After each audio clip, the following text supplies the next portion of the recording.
certain set of things that I think are perhaps hindering a little bit of the musicality. So it's very, very impressive, the flair that you're playing with, and a lot of the technical things high up. I think your intonation is very nice, but I think we're missing many of the kind of core elements of Mozart. So let me start with just the technical things, and then we'll talk about the character. So the technical thing, on the left hand, I'm noticing that your thumb is quite hunched over, and so I think as a result, when you're vibrating, you're actually shaking your violin away from you, and it's probably quite hard to control, right? So you need to, every time you practice, you need to work on dropping your left-hand thumb so that it's just there. It's not an integral part of keeping it secured. So yeah, basically the way that I think about it is always, it's there, it's sort of 45 degrees angle basically to the neck. And so when you're vibrating, it's always there. Of course, as you're shifting, you're moving it a little bit, but it should never be bent over. It should never be bent, because once you do that, everything is very, very stiff. So that'll be something that you work on a lot with your teacher. It's hard to just fix in a masterclass. The other thing is your right hand also. Your right hand, especially with your bow, I think sometimes you have a very wonderful instinct, but sometimes it goes a little too far, which is that you always want to sustain at the tip of your bow. And so what happens is you spend quite a lot of bow at the very end. And so you need to be a lot more conscious of exactly what the gesture is. Is it? Sometimes we're getting this extra surge here and there. So it's like, you know, pronouncing things with the wrong syllable. So, yes. So these are the two sort of biggest elements, but then we have to go further beyond. So talk to me about Mozart, talk to me about your experience with this piece, what do you love about this piece, what do you know about Mozart? So my teacher and my mom had always said that my playing wasn't exactly very Mozart. And I was working on it like the last few months, but so today before I played, I was a bit nervous. I was like, I'm gonna play this, I'm gonna show myself. So I kind of forgot the Mozart part, but to me Mozart is more like dainty, like people dancing in like big skirts, like Mozart time, like wigs. That's what my teacher said. And so there are parts where I should be like softer and like more, you know, like the bow should be like more curvy. And not like that. So that's where I thought that I did pretty bad, that I just played. Nothing was done badly, you don't have to worry about that. Have you ever been to the opera? Not really. Have you seen any sort of operas, YouTube, or any videos or things like this? Yeah, I've seen the opera videos, but I never watched one in person.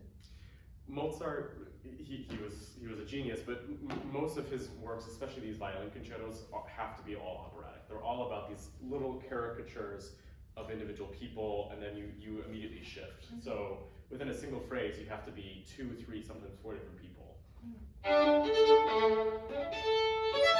That's one character, and then that's a different idea. So each of these different gestures has to be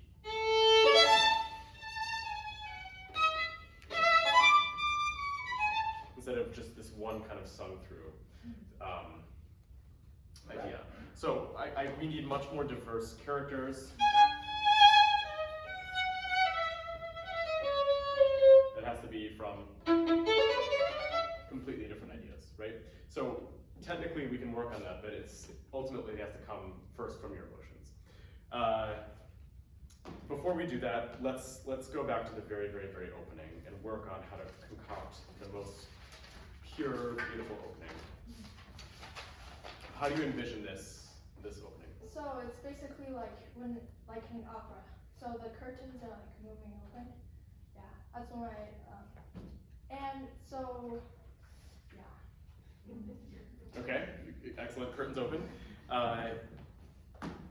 Are we changing characters quickly, or is it one idea? One idea, I think. I completely agree. So give us the million-mile stare that you have in the phrasing.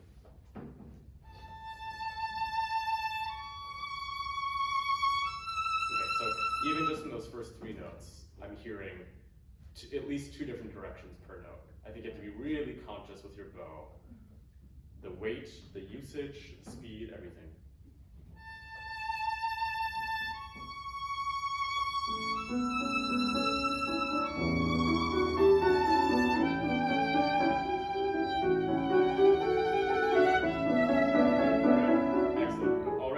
lot better, but sometimes we're still getting a huge swell. So really be super, super conscious.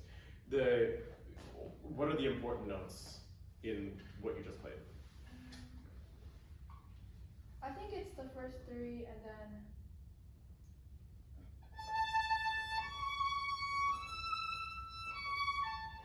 the. I completely agree. Completely agree. So then on that G natural, you have to find a different color, right? How would you do that?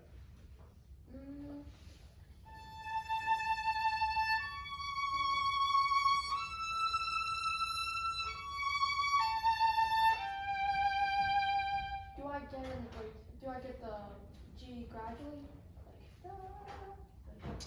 I think that's an issue that I've heard. Is often as you're changing bow, or in the middle of the bow, you'll change speed quite a bit. And so we get a surge in a way that I don't think you want. Be much more comfortable with having a new idea, a fresh idea from the start of your bow stroke.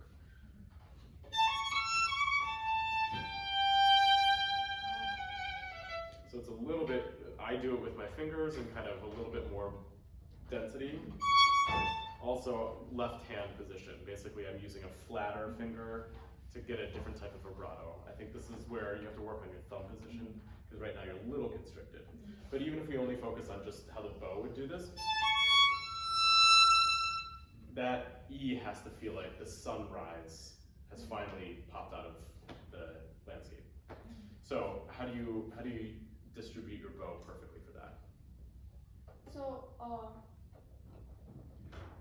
it has to start with the down bow, and then it has to be like a pretty firm note. Okay. Like with like more vibrato. Show us.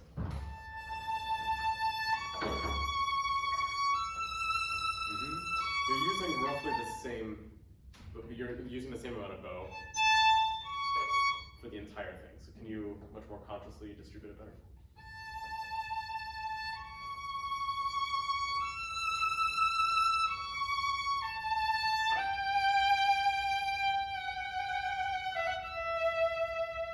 So the G made sense to me, but then you were crescendoing. So it should be, right? One more time.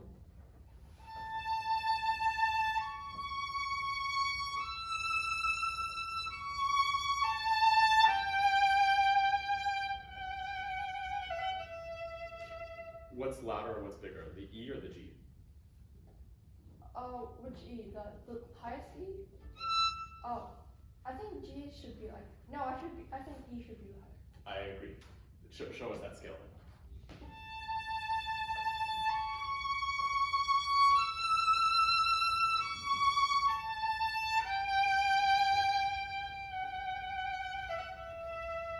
Better.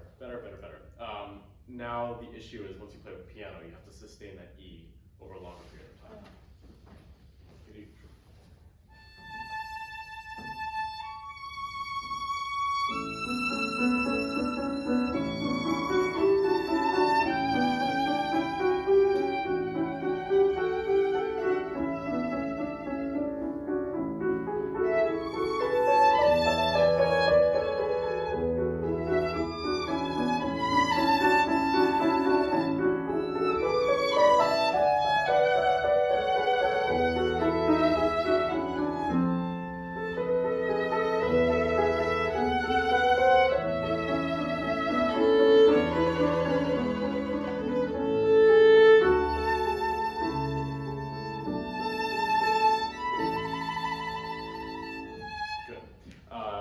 Gestures were really, really nice.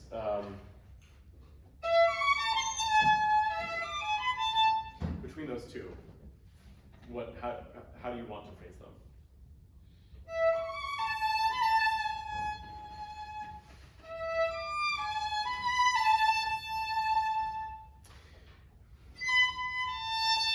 Going to a non-strong beat, I think is not. Oh yeah, that's true. It's not really great. I just want it to be like from quiet to loud and then loud to quiet. And I totally agree. It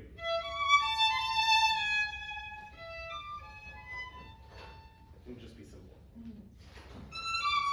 And then here, finally, we have this G sharp correcting the, right?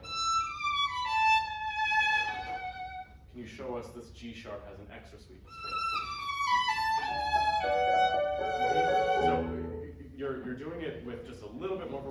right now you're using tons and tons of bow throughout, so really be judicious in how you use your bow.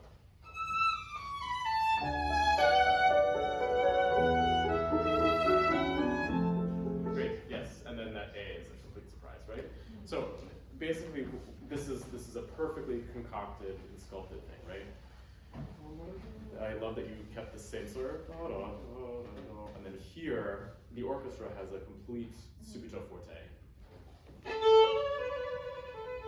There should be a new character. Good, let's try all of this in context one more time and really focus all of your attention on your bow, because I think still you're surging a little bit.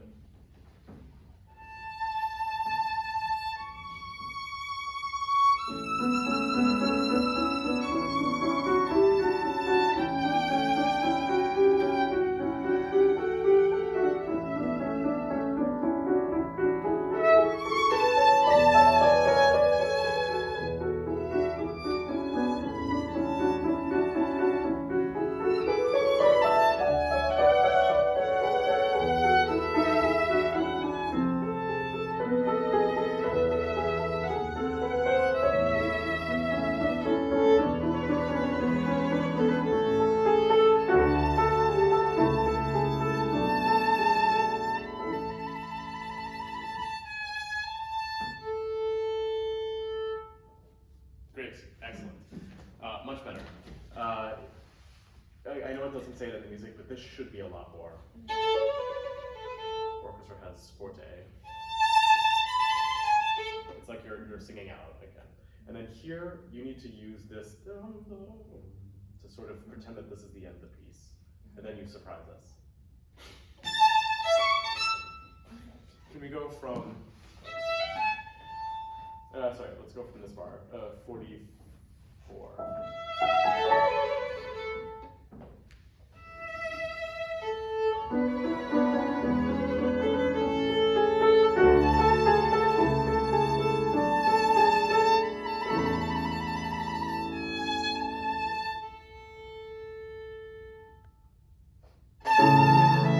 So, body language also. How do we communicate this idea that it's surprising? If you're cueing everybody, then it's very, very predictable. Okay.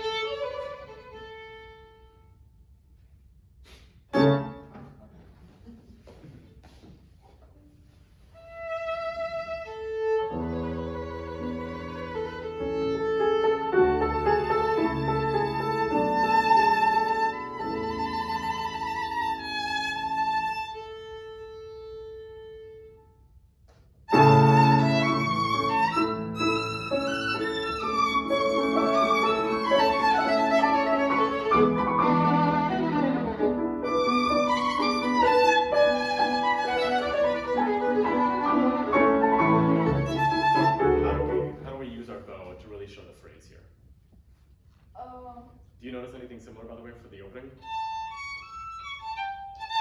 Yeah. So So like the that's main the notes are the same. Yeah. So then, all that stuff, how do we make sure that all the running notes are still speaking clearly? We should put it, yeah, like what I just want is that we should put it here at the bouncing point of my bow. Mm-hmm.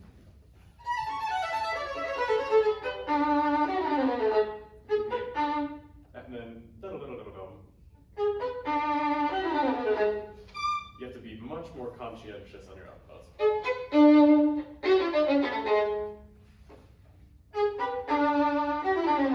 Yes, good.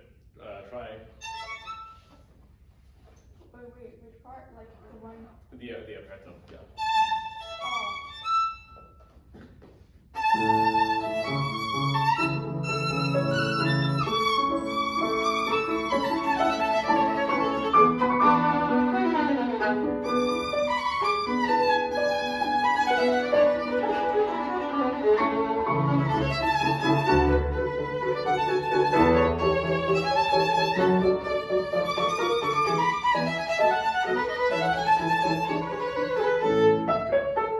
I'm not going to make you do it, but you have to really be conscious. Sometimes in the middle of your stroke, you're adding an extra impulse, and that's where the is not as clean as it should be. A lot of it is also, I think, having a little bit more flexibility with your right hand fingers. Like every time I play, I feel like I'm like tight, while I see you play, you're like pretty like relaxed and comfortable playing. But like when I play, sometimes I can't do certain things because I'm like, tight. I think it has to do with my thumb and my ball. Yes, I think it is all connected, and that's where I think the thumb getting a more flexible thing. Also, I've noticed, I can't tell with your patting of your shoulder rest, but the way that you're holding it, it feels like you're very locked in. Ideally, you need to be able to, you should be able to move all of this around it if you need to. So that's a much longer journey than a masterclass can offer, but the ultimate goal should just be separating and relaxation. Let's focus a little bit on the character still, because I think those can be very, very helpful. Can we go from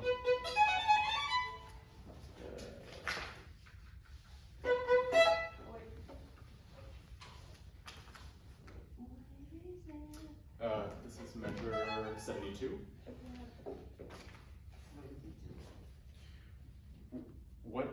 What do you want us to feel in this section? So the first part is like what my teacher said, which I probably didn't do enough, is the first person has to be like grumpy, not just grumpy, but like more heavier. But the second person is like lighter and like quieter. Okay, so how do you make sure that that sounds lighter and quieter?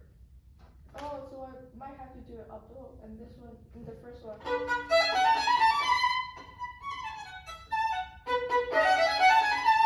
Like that? That's one way. It doesn't feel like you have total control. Can you think of it almost as crescendoing and then decrescendoing?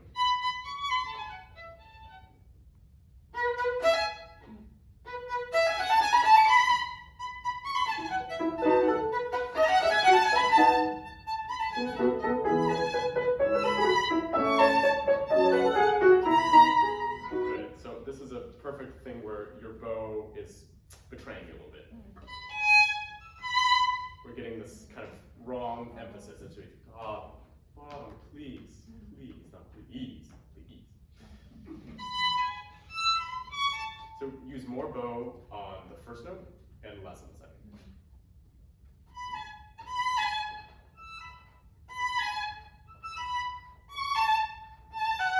I'm talking about between the two notes. 1, 2. So 1, 2. Oh.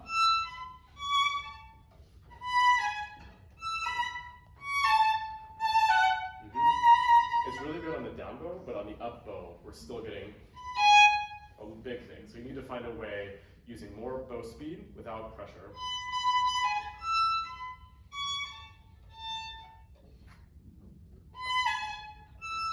Yes. And another thing is try not to hold too long.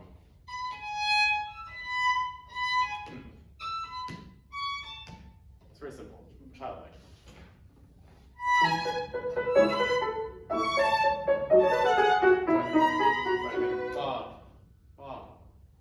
Try it one more time.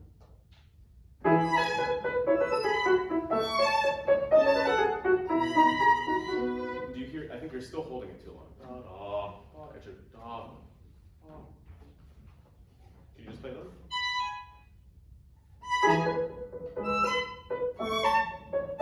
Yes, perfect. Do you feel a difference? Yeah, I feel like it's kind of like cut off in my perspective. But... Exactly. With Mozart, sometimes there is a sense that you have to carve off just a little bit at the end, especially in two-note slurs.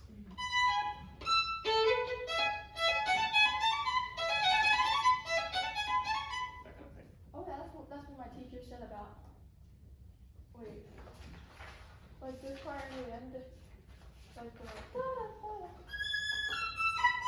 Yes, it's the same in faster notes. And also the other one, like the.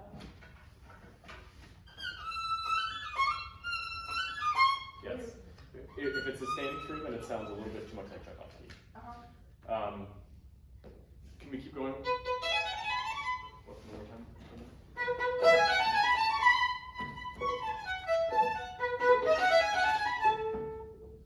Sorry. It's okay.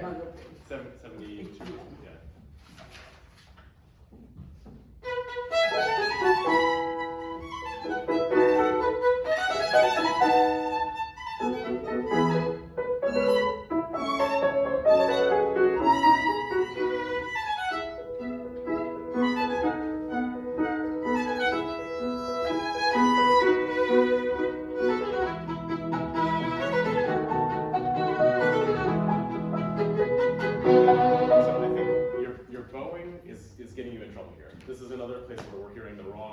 emphasis on the wrong syllable.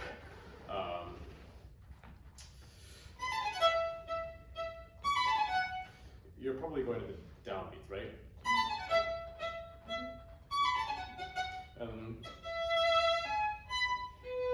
Unfortunately, sorry, this is not original. This is not typical Mozart. So it should be da-da-da-da-da. That's where you get this kind of curtsy. And then you can be back to. Yes, exactly.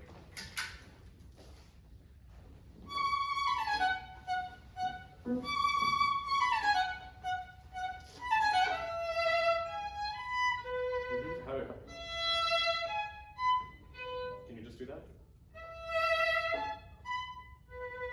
Beautiful, just like that.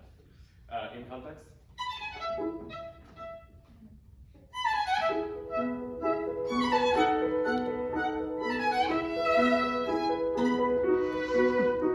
They're fine. So you have to make sure that you start from right?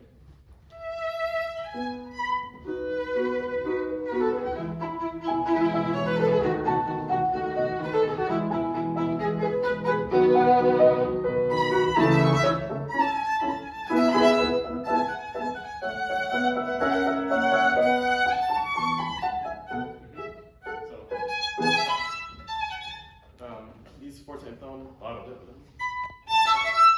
that's another element, right? So make sure that it's a true forte and a true piano. Can you do it the other way? Yes. Good. So we have, like, we're having three different characters talking. We have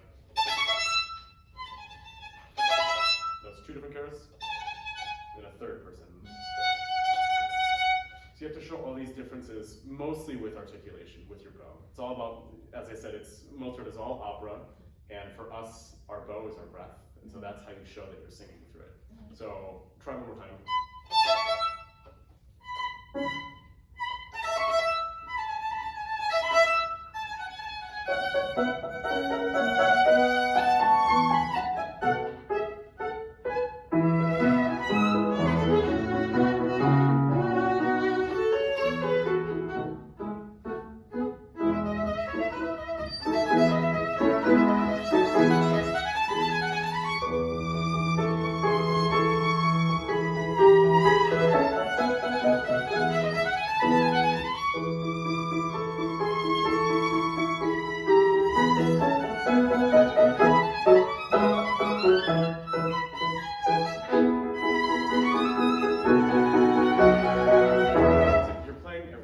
Perfectly, but you're not milking the virtuosity. You should really crescendo to the top there. How do you crescendo in that? Use bigger bow. Great, can you show us?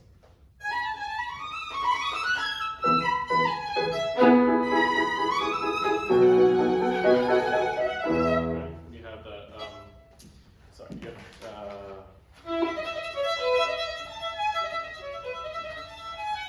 you have it 3 times.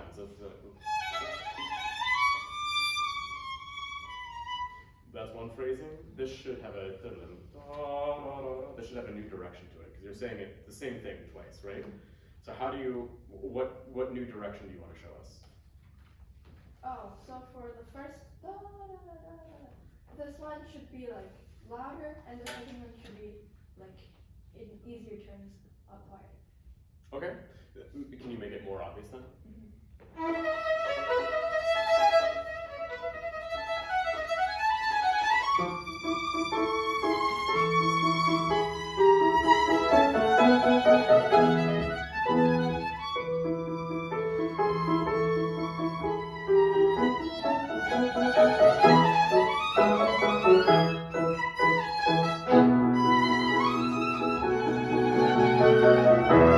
Good, better. You have to really, as you get to the top, use a lot more bow. Sometimes it's, and then you go back to kind of using very little bow. Yes, so I think the thing that's holding you back, you have the ideas, you have the feeling behind all the pieces. I think it's really just unlocking the technique for you.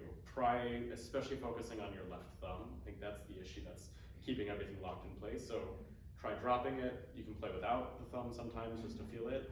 Try vibrating a lot, and then your thumb will kind of go in place.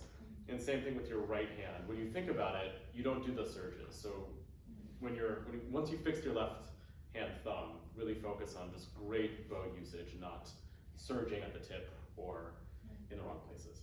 But really beautiful job. Thank you. Thank you.